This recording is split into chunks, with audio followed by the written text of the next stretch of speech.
La définition de l'artiste aujourd'hui se limiterait peut-être à parler de personnes qui rentrent en résonance avec ou qui traduisent ce qu'ils perçoivent, leur perméabilité au monde, que ce soit un monde intérieur ou ou la réalité beaucoup plus objective, quelque part, de ce qu'on reçoit du phénomène social en général. Pourquoi Genève? En fait, c'est pas. Je dirais qu'à la limite, c'est même pas vraiment un choix. Je suis à Genève parce que je suis à Genève, parce que j'ai fait mes études à Genève et que dans le fond, que je m'y sentais bien. Et puis voilà, j'ai mes relations de famille et d'amitié, la plupart qui sont par ici.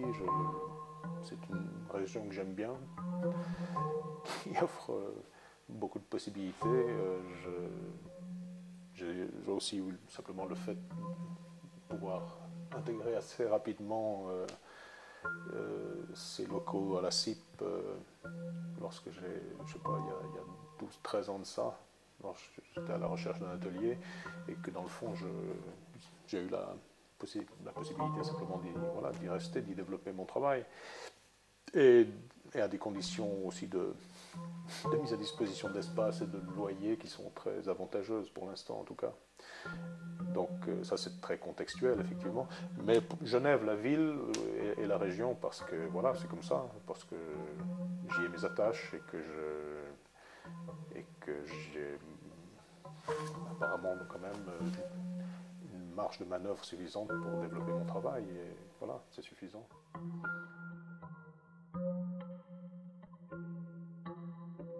Que Genève soit une ville régionale, de taille régionale, qu'elle permette et autorise donc de pouvoir se transporter très rapidement en quelques minutes. On est dans les montagnes ou sur le lac ou effectivement dans un contexte naturel, c'est parfaitement...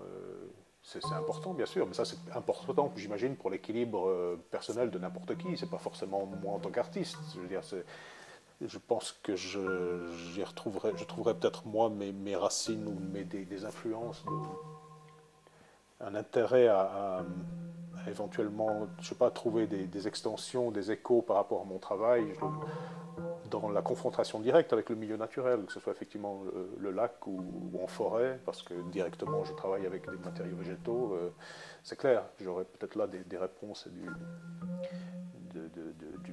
grain à moudre. Par rapport à ma propre pratique artistique. Mais sinon, c'est globalement simplement parce que la, région la région est belle et qu'elle se prête particulièrement bien pour moi à continuer l'expérience. Voilà.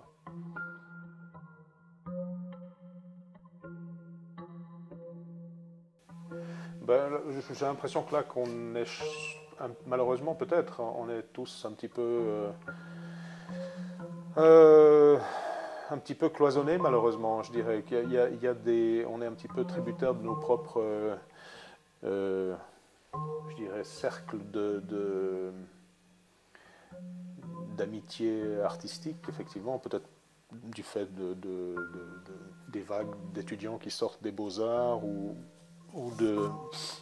Évidemment, pas, ça se limite pas uniquement à ça, parce qu'on fait effectivement des rencontres, heureusement, depuis la scolarité jusqu'à la fin, j'espère. Mais c'est quand même un petit peu limité peut-être par ce que j'appellerais quand même l'aspect un peu chapelle des directions qu'on prend, quoi.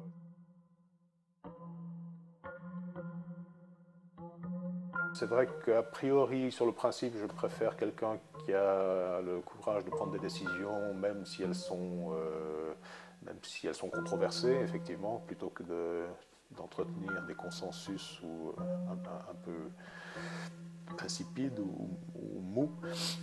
Mais en même temps, évidemment, quand on prend des décisions, on prend le risque aussi de parfois frapper à côté ou de faire des erreurs. Et voilà, globalement, j'imagine qu'à la fois, il y a un plus au niveau de la manière, peut-être, donc du courage de prendre ces décisions, et en même temps, parfois, il s'agirait aussi d'avoir le courage de reconnaître qu'il y a eu des erreurs et qu'on puisse revenir en arrière ou qu'on puisse reconsidérer un certain nombre de faits.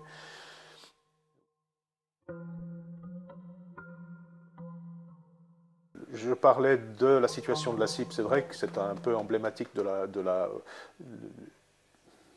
d'une situation pour un certain nombre d'artistes dans des locaux. C'est vrai que moi, j'ai tendance à être très concret dans mes, entre guillemets, revendications ou remarques lorsque on discute de l'avenir ou de la vie des artistes à Genève. Une des composantes essentielles pour les plasticiens, c'est le manque de locaux. Et c'est effectivement très cruel. Il y a une raréfication évidemment à l'intérieur de la ville et pour des raisons évidentes de prix du mètre carré. Il y a une pression financière sur ces surfaces qui est assez importante. Et donc je comprends très bien que la CIA ici, propriétaire, veuille rentabiliser ses investissements, etc. Mais enfin, je veux dire, ce n'est pas l'UBS. Je pense qu'elle ne devrait pas évacuer de son discours aussi la prise en compte d'un certain besoin d'équité sociale aussi, d'équilibre entre les différentes composantes de la société dans laquelle on vit, je dirais, dont on fait partie ici, une trentaine d'ateliers avec des gens très divers, mais qui sont à la fois reconnus à Genève et au-delà pour leur présence et la qualité de leur production, que ce soit dans la BD, les arts plastiques, je sais pas, les graphistes, bijoutiers, enfin il y a toutes sortes de gens qui sont intégrés dans cette structure. Et c'est vrai que ce qui les relie et ce qui nous relie en tant qu'association ici, parce qu'on a une association dans ces lieux pour défendre nos intérêts à l'avenir, c'est la mise à disposition de surfaces de travail à des prix modérés, simplement, voilà, à des prix qui tiennent compte de l'aspect non directement commercial des activités qui s'y trouvent. Donc il y a quand même quelque chose là qui va de manière lancinante revenir constamment dans notre discours, en tout cas à nous ici, mais qui est partagé par, je pense, par tous les plasticiens de la ville, si on se limite à l'aspect art plastique, c'est le besoin de locaux, et de locaux à des prix tenant compte de l'activité. Donc bien, et même parfois jugé très modéré. Mais bon, c'est quand même, je pense, une manière d'intégrer comme ça une frange de la population qui a le droit, comme toutes les autres, de pratiquer leur activité et de vivre dans cette ville.